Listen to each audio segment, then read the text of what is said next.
So now we come to Aristotle's own answer, own account of what happiness, what the highest good actually and truly is.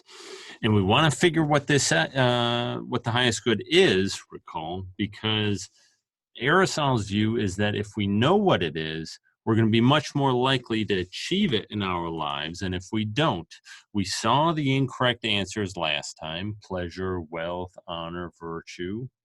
If we aim at those things as we live our lives, which many of us unfortunately do, according to Aristotle, we are not particularly likely to live good lives. We're not particularly likely to achieve the highest good. And so now Aristotle's going to give his account of what the highest good, of what happiness truly is. And so this is going to be what we should aim at. This is what we should be trying to achieve in our lives. And so when we make decisions, in particular, like the big life directing, changing, altering decisions, what are you going to do with your life? What career are you going to take? You're going to have a family, etc. Things like that. When we make those decisions, we should be aiming at this, according to Aristotle, or put it this way, our consideration should come back to the highest good, to what happiness is. Okay. Aristotle very famously has, he makes a move. That's what I'm going to call it, at least. He's got a move that he makes when he comes around to giving his own account of happiness. He says something like the following. Maybe, right? So think of it like this. Here's the context. We don't know what happiness is. It seems to make all the difference for how we live our lives, and yet we're left in confusion and doubt. It seemed that a lot of people wanted to say it was pleasure. It wasn't pleasure. A lot of people want to say it was wealth, not wealth. What on earth is it? Well, here's Aristotle. Maybe we can figure out what the human good, the highest good, happiness is, if we look at the function of a human being. Maybe we can get a clearer grasp of the human good, that is to say, happiness. Human good is one of the other phrases he uses to talk about happiness, talk about the highest good, the chief good, the supreme good, etc. Maybe we can get a clear grasp of the human good if we figured out what the function of a human being is. Well, why would you think that? So there's the move. And this leads Aristotle to give what people call the function argument. And we're going to get to that in due course, the function argument. Probably the most famous argument from the Nicomachean Ethics. It's where the function argument is really the heart of the Nicomachean Ethics, right? The move is what initiates that argument, this move here, right? Why would you think that getting the human function is at all going to have anything, what the human function, I don't even know what that is, but why should that say anything about or shed any light on the human good, on what happiness is? Aristotle's got an answer. Well, because the good and the well reside in the function. That's why. So what you hopefully notice from this answer is that it's an answer that doesn't actually answer anything, because it's absolutely unclear what it means. Aristotle, however, says, well, look, the good and the well reside in the function, and just kind of moves on, just kind of, yeah, we all know what that means. And so, okay, fine. So we're going to look at the function of human being, blah, blah, blah, and goes on and gives the rest of the function argument. I trust, however, that for most readers of Aristotle, it is not at all clear what that means. The good and the well reside in the function. So I want to take a minute here and explain what exactly that means, because what we're going to see is that this is just crucially central to understanding the function argument.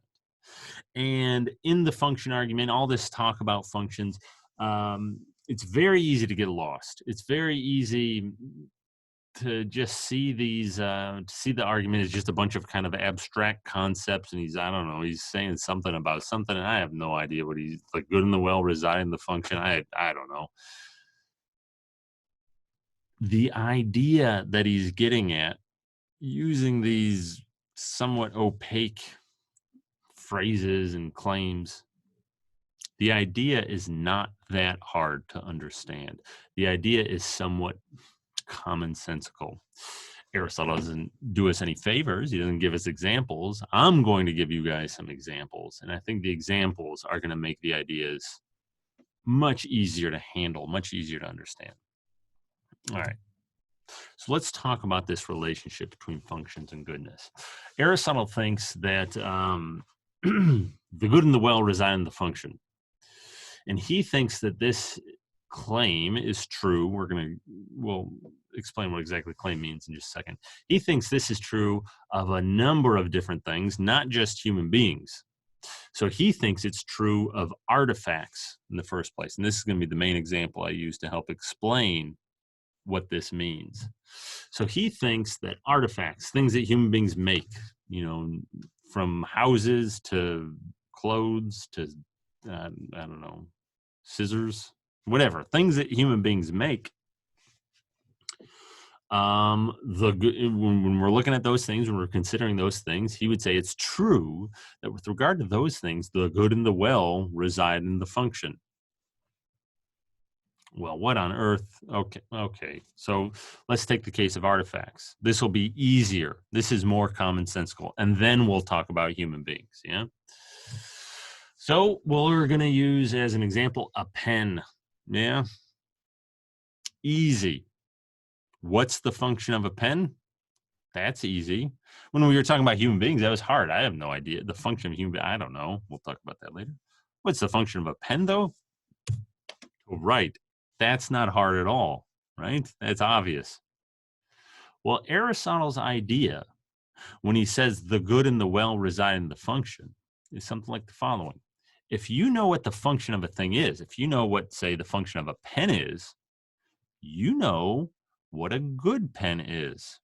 Because a good pen is simply one that performs its function well.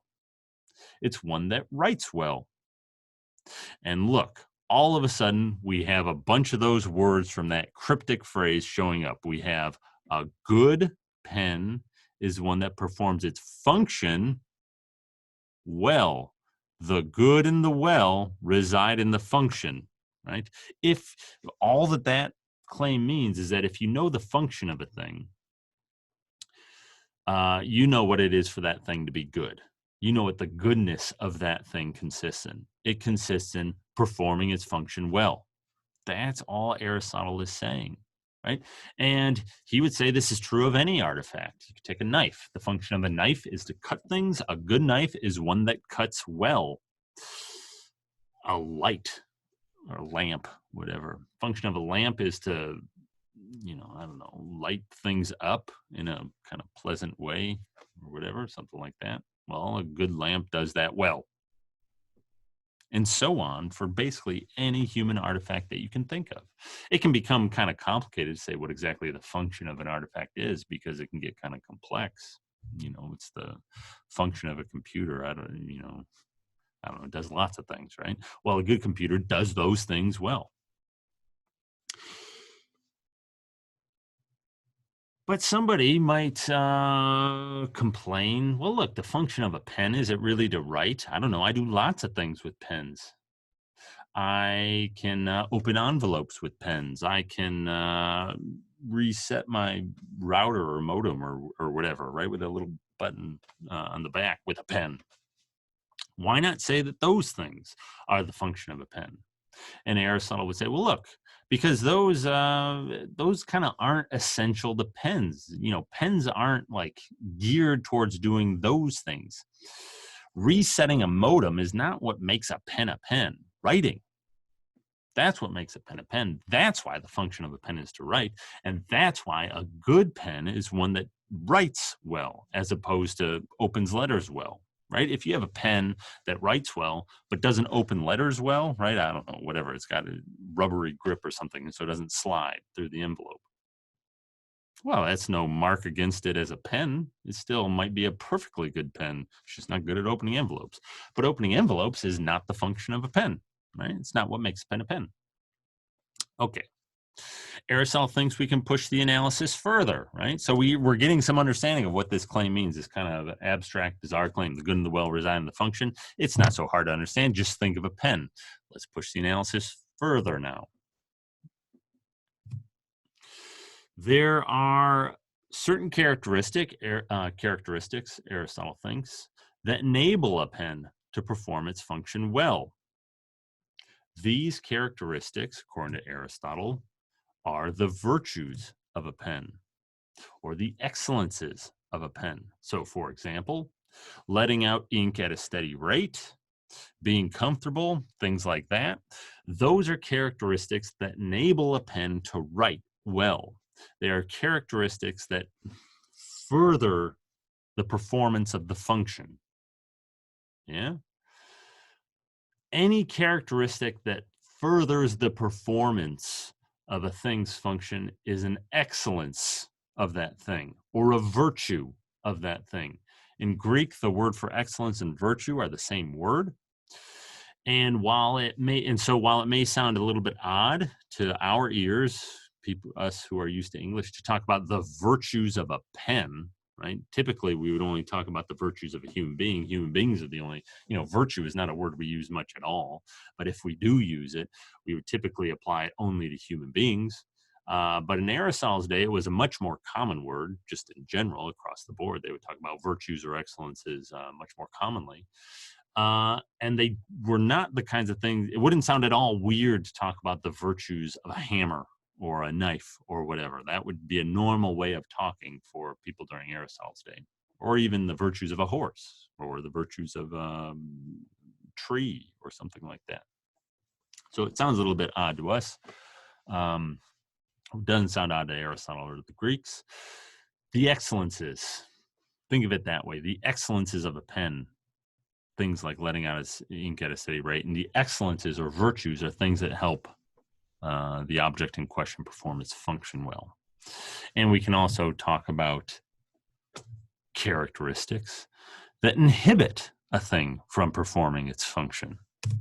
So, for example, looking at a pen, weighing 5 pounds, or letting out ink at an inconstant rate, right? So you get ink blots and then nothing and then blots.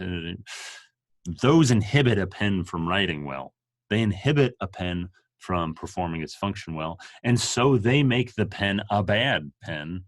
These features or characteristics Aristotle would call the vices of a pen. Yeah. And so for anything that has a function, we know what it is for that thing to be good. It's to perform its function well. And if you know something about the object in question, you could probably start listing off virtues and vices of that thing. That is to say, characteristics that either encourage or inhibit the good performance of that function. And so characteristics that would make the thing good or bad, right? If I tell you I have a pen that weighs 5 pounds, it's got, it's made out of wood, it's got splinters all over it, and so it's going to get in your hand, right? And it doesn't have any ink. You could very quickly conclude, well, that's a bad pen. Yeah, that's the idea, because it has all those vices, Aristotle would say. Now, like I was saying, this applies not just in the case of pens, obviously, but also in the case of knives. We could talk about the virtues of knives, right? Being sharp, a vice is being dull, right? Those are characteristics that either encourage or inhibit the performance of the function. And artifacts more generally, right? Any artifact is going to be, can be analyzed in this way. But it's not just artifacts that can be analyzed in this way, arguably. Aristotle will want to say things like organs. For example, the heart, the eyes, lungs, the pancreas, whatever. They also follow this same kind of pattern. So take an eyeball or the eyes, for example. The eyes have a function, it's pretty obvious, to see, right? And so good eyes are ones that see well. Easy. And if you know something about eyes, or the anatomy of eyes and how they work, you can start listing off virtues and vices of eyes. you can start listing off characteristics that help eyes to see well or that inhibit eyes from seeing well. So, and I don't know much about eyes, so well, here you go. Here's something. Having a certain I don't even certain arrangement of rods and cones and so on, or having certain kinds of rods and cones. Um, that's a characteristic that helps a person to see all the colors. And if you lack certain rods and cones, or certain rods and cones are underdeveloped or something like that, you can't see colors as well. It makes you, that's what it is to be, or that is at least what certain kinds of color blindness consist in, right? And so lacking certain rods or cones is a vice of eyes. They inhibit eyes from seeing as well as they otherwise would, right? You can't see all the colors.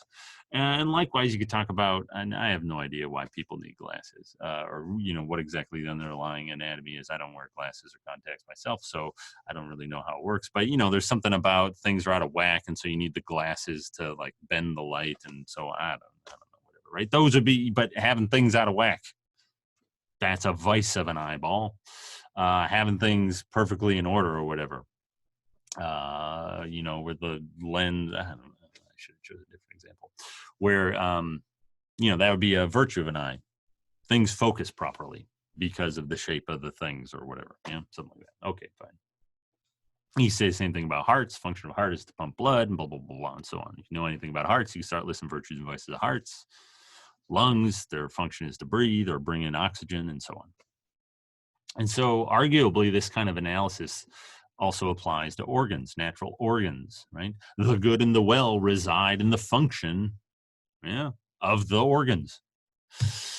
And arguably it applies to occupations or roles. And this is actually one of Aristotle's examples. He talks about a lyre player, and a lyre, L-Y-R-E, is basically like a guitar or a little mini harp that they used back in the day. They didn't have guitars. They had these things, lyres, or violin, right? It's an analog to a stringed instrument. It's a kind of stringed instrument. The good and the well reside in the function. Well, what does that mean? Well, what's the function of a violinist? It's to play the violin. What is a good violinist? One who plays the violin well. Easy. And if you know anything about violins or violin playing, you could start listing virtues and vices. So the virtues of a violin player would be things like maybe like a good ear, right? The kind of muscle memory that goes with knowing where the notes are, that goes with knowing where the scales are. There's a kind of, if you've never played the violin, which I haven't, and you start trying to play it, right, you're going to make just awful ear-piercing sounds. There's a certain characteristic that you have to learn about how to use the bow to make the sound more pleasant, right? Those things would be the virtues of a violin player. Same thing with, say, like a farmer. Farmers grow food. A good farmer grows food well. How do you do that? Well, a good farmer is going to plant things, going to have a certain kind of knowledge, and so do things in a certain way, right? Plant things at a certain time using certain methods and techniques and so on. Having that knowledge, those characteristics makes one a good farmer. Something like that is Aristotle's idea. That's what Aristotle is getting at when he talks about the good and the well residing in the function. Now, we're going to start piecing together the function argument. Aristotle is going to build off these ideas. The function argument rests on these ideas. It rests on this idea that the good and the well reside in the function. And what I want to do now is kind of bring this together into Aristotle's function argument. We're going to start building up to it.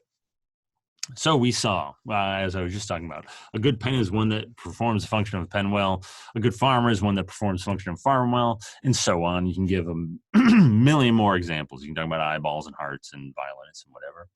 But the general point would be that a good X, whatever it is one that performs the function of X well. And so for the purposes of the function argument, for the purposes, for Aristotle's purposes here, what he's interested in is the human case, when we substitute human being in for X. And the first premise of the function argument, the first real claim driving the argument, is that a good human being is one who performs the human function well, right? A good human being performs the human function well. It works the same way. So Aristotle's move, in other words, is to say, you know how pens work? You know how eyeballs and violinists and whatever, all that stuff works, how the good and the well reside in the function? Well, maybe human beings work in the same way. Think of it like this. The move is something like this. We all agree about pens and violinists and farmers in the way that I was just describing. We all know, it's common sense. We all agree that a good pen is one that writes well. Well, maybe, here's Aristotle's move, maybe we take this area of agreement where we understand well how goodness works. Maybe we take this thing that we agree about and that we understand, and we apply it in this new area where we're confused, namely human goodness, the human good, the highest good for human beings. Maybe all this stuff that we agree about and understand will enlighten the human case, will key us in to what the human good is. That's Aristotle's move. That's what we see happening here in this first premise of the function argument. Now, another thing that we just saw, right? We saw the way that virtues or excellences operate within this framework, right? A good pen is, a pen performs its function well when it has the relevant virtues. When it's, lets out ink at a constant rate. And we saw, and we went through other examples. Yeah. In general, then, we can say that an activity or function, Aristotle here switches between those two words, and so I have them both there. An activity or function is performed well when it's performed in accordance with virtue, when it's performed with virtue, when it's performed virtuously, right? A pen writes well when it's writing with its virtues, when it has those characteristics in its writing. That's when it performs its function well. Yeah, something like that is the idea. So we've already seen what that means. Those are the first two premises of the function argument. And we're going to bring them together with the rest of the function argument in just a second. But you might notice, well, okay, that's all fine and good. But the real kind of mysterious thing about Aristotle's move is this stuff about the human function. Like, yeah, fine, I agree with you about pens and okay, eyeballs, sure, whatever. But I mean, do human beings have a function? What does that even mean? What would the human function possibly be? What Aristotle needs to give us at this point is an account of what the human function is. And that's precisely what he does. That's precisely what he actually spends most of the function argument doing. He gives an argument for what the human function is. So this argument is kind of part of the larger function argument. It's a kind of sub-argument. He's going to argue for what the human function is. For Aristotle, the function of a thing can be thought of as the characteristic and essential activity of that thing. It's the activity that makes it what it is. So think of the pen example again. One of the things I considered when I was considering the function of a pen was, well, somebody might say the function of a pen, somebody who's being kind of a jerk or whatever, might say, no, the function of a pen isn't to write. Pens reset modems and pens open letters and whatever. They do other things. Well, Aristotle would say, no. Fine, pens do those things, or they can do those things. That's okay. But that's not the function of a pen. Because the function of a thing is the characteristic and essential activity of that thing. And opening letters is not characteristic of and essential to pens. writing is. That's why writing is the function of a pen, while opening letters is not. And so when we're looking for the human function, we're not just looking for something that human beings do. They do lots of things. We're looking for the characteristic and essential activity of human beings. We're looking for the activity that makes a human being a human being. That's what we're looking for when we're looking for the human function. What is the characteristic activity, characteristic or essential activity of human beings? And in Aristotle's view, he doesn't state this directly, but this is what he thinks. He states this directly in other works, actually, but not here in the Nicomachean Ethics. There are really only three options: growing, or he sometimes calls it the life of nutrition, perceiving, or rational activity. Okay, those are the three options. Why? Because in Aristotle's view, if you look at living things, of which human beings are one kind, you'll find them falling into those three categories. Those are the three kinds of life, according to Aristotle. You'll find them falling into one or multiple of those categories. There is no living thing that doesn't fall into at least one of those categories. And when we're looking at the kind of characteristic activity of the human being, of that organism, of that living organism, we're going to look at the things that it engages in as much as it is that living organism. Those are the three options for what the characteristic and essential activity of a human being might be. And so he kind of proceeds through them. He gives an argument by elimination.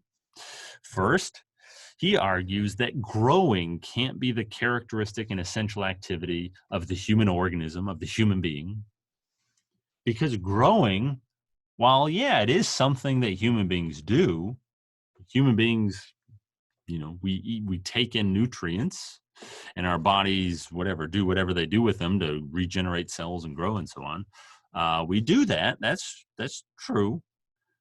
But plants also do that.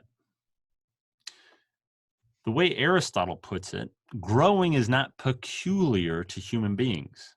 Now, his point in using this word peculiar is simply that growing is not characteristic of and essential to human beings. His point is not that the human function has to be something only human beings do, and that's it. That's the natural way to read him, but that's not really what he means by peculiar here. He has a peculiar sense of peculiar here. He means characteristic of and essential to. Writing is peculiar to pens in the sense that it's characteristic and essential, characteristic of and essential to pens. Growing is not peculiar to human beings. Plants grow. If growing were characteristic of and essential to human beings, if growing was what made a human being, well, then a plant would be a human being. The tree outside would be a human being, but the tree is not a human being. And so growing is not characteristic of and essential to human beings. It's not what makes a human being. And so growing is not our function, right? In the same way that opening letters was not the function of a pen, even though they could do that, growing is not the function of a human being, even though we do that. And much the same thing is going to be said about perceiving. So in Aristotle's view, plants are characterized by growing. That's all they do. Animals, by contrast, they grow, but they also perceive, right? And so it's like another thing. Plants don't perceive. They don't have the five senses or anything like that. Aristotle's going to argue that perceiving, however, can't be the human function, even though it is also something that human beings do. Other animals perceive. Cows perceive, mollusks perceive, birds perceive, whatever. All the other animals have some sort of perception. If only, they don't all have eyes, say. They can't all see, but they all, at the very least, Aristotle thinks, have some sort of sense of touch.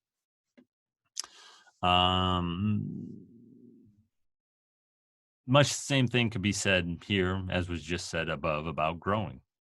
Perceiving is not characteristic of and essential to human beings. It's not peculiar to them. Cows do it. If perceiving were characteristic of and essential to human beings, if perceiving were peculiar to human beings or whatever, if it is what made a human being, well, then a cow would be a human being. But a cow is not a human being, obviously. And so perceiving is not the human function either. That leaves, by an argument of elimination, rational activity. The logic of the argument is airtight. It works. It's an argument by elimination, right? So just give you, I don't know. I have headphones right here. Headphones. And I'm going to put them in one of my hands. Yeah.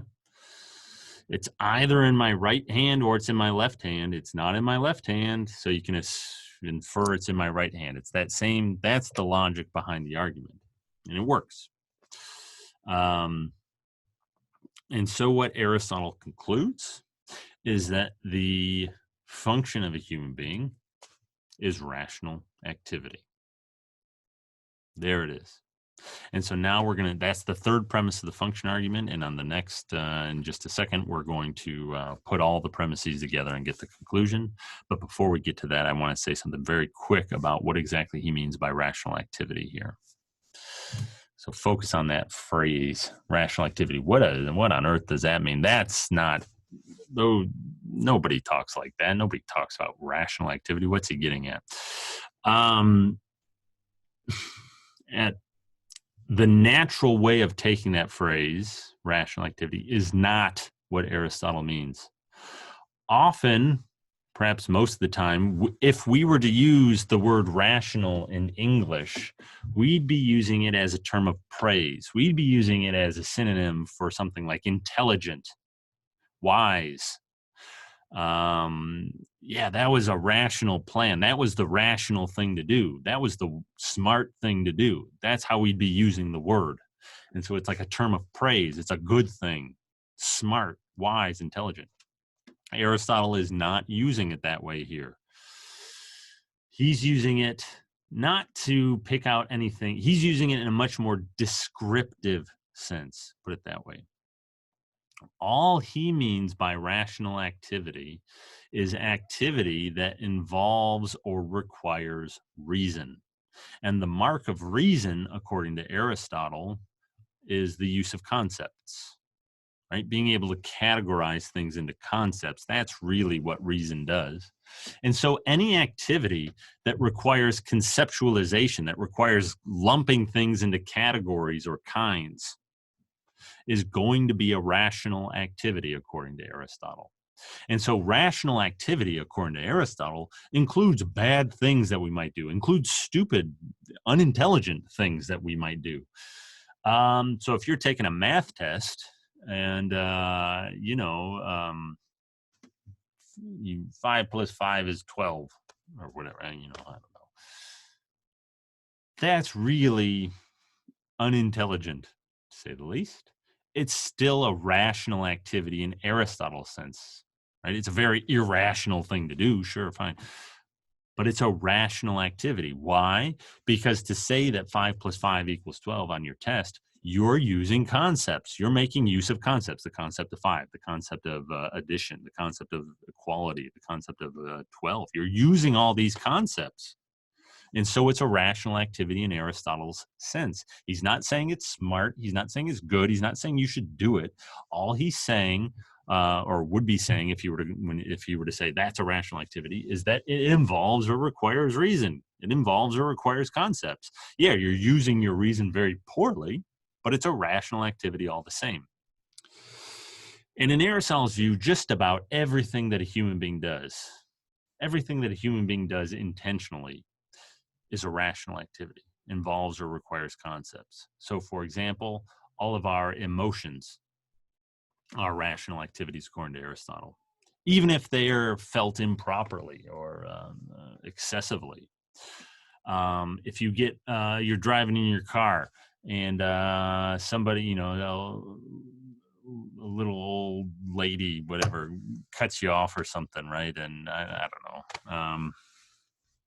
And you get just livid. You're just angry. You just start shouting and banging your wheel and whatever. That anger you're experiencing is a rational activity in Aristotle's sense. He's not saying it's appropriate. It's highly inappropriate. And you shouldn't be, you're just driving. It's just a person who, she wasn't paying as much attention as she should have been. You don't need to yell at the top of your lungs and bang on your steering wheel or whatever, right? It's a rational activity because you're angry at that lady, right? Your anger in human beings tends to be conceptually loaded. You're angry over, being passed over for the promotion or because she cut me off or whatever it is. I'm angry at her. Conceptually loaded, right? And so anger, the emotions more generally, are rational activities. They're conceptually loaded activities, and so they count as rational activities. The function of a human being is to engage in those kinds of activities. That's what makes a human being a human being. We are rational. We engage in rational activities. Okay. So something like that is what Aristotle means by the function of a human being. The function of a human being is rational activity. So let's put it all together now. We've seen all the various premises of the function argument. And so what I'm going to have up here now are just the three premises that were in the boxes from previous slides. Good human being is one who performs human function well. Okay. And an activity is performed well is performed with virtue. Those two claims we talked about in the context of the good and the well reside in the function. When we were trying to tease out what that means, we got those two claims. Then we turned our attention to the human function. What is the human function? And Aristotle gives us this little argument, arguing that the human function is rational activity that involves or requires reason. Okay. Putting those things together, Aristotle thinks we can derive a conclusion. So often in philosophy, when we are trying to display people's arguments, we put them in premise and conclusion form, and that's what you see here. So we number the premises 1, 2, and 3, and then the line means therefore, right? So a good human being is one who performs human function well. Activity is performed well and is performed in accordance with virtue, and the function of a human being is rational activity. Therefore, the human good is rational activity in accordance with virtue. The three claims above the line are called the premises. The claim below the line is called the conclusion. The premises are supposed to entail or support the conclusion. That's how arguments work. And you can see how the idea is working. Look, based on what we saw about this stuff about the good and the well reside in the function, a good human is going to be one who performs the human function well. And to perform that function well, it's going to have to be performed with virtue. So a good human being who has happiness, right? A good human being is going to be one that performs a human function with virtue. Well, what's the human function? Number 3, human function is rational activity. And so a good human being, a human being who has happiness, who has the human good, is going to be one who performs rational activity, the human function, with virtue. There's your conclusion. And so what is the highest good? What is happiness? It's rational activity with virtue, or in accordance with virtue, as Aristotle puts it. Well, that's still a little, what exactly does that mean? We can simplify it. Rational activity in accordance with virtue, rational activity, who talks like that? Really all Aristotle means is like activity, acting. So really what he's getting at with the conclusion of his function argument, happiness is acting in accordance with virtue. Happiness is acting with virtue. Happiness is acting virtuously. That's the conclusion of the function argument. Happiness is, or another way to put it, virtuous action, virtuous activity, right? This is Aristotle's point. To live a good life, to do well, to be happy, just is to act virtuously. That's the conclusion of the function argument. That's Aristotle's answer. as to what happiness is. That's what we should be aiming at in all of our endeavors. We should be aiming at acting virtuously, because that's what makes a life go well. Now, last thing I want to say about this, a point that students often get confused about, and that's fairly subtle. Wait, virtuously? Just last video or whatever, right? So just a few pages ago in the Nicomachean Ethics, Aristotle was going on at length about how virtue is not happiness. So what gives? Now he's like saying it's virtue. Is it virtue? Is it not virtue? I don't understand how these things are consistent. He seems to have contradicted himself. What Aristotle would say is, no, I haven't. Subtle difference. What I was talking about earlier, when I was saying that happiness is not virtue, I was saying that happiness does not consist merely in possessing virtue. What I am saying now is that happiness consists in acting on the virtues. If you recall the argument I gave earlier, I said, why can't happiness be virtue? Well, I said, imagine you have a guy who has all the virtues, who falls into an endless sleep for the rest of his life. That person isn't happy, right? It seems implausible to say that that person's living a good life. And Aristotle seems right about that, right? That's not through no fault of their own, right? Some accident befell them. They're no longer living as good a life as they otherwise might. Well, Aristotle would say, I have the explanation of that. Yeah, they have the virtues. That's really important for happiness, but it's not what happiness consists in. What happiness consists in is acting on the virtues. And the reason that that person in the coma is not happy, is not living a good life, is because they can't act on their virtues. They have the virtues. They're in pretty good position. But to be happy, to live a good life, they need to put the virtues into action. That's what living a good life, that's what doing well, that's what human flourishing, that's what happiness really is. That's Aristotle's view. And in the next video, what we're going to look at is his account of what some of the virtues are. Because now one question you might have is, well, okay, fine, happiness is acting virtuously. Well, what are the virtues? He's got a whole list, and we'll look at that next time.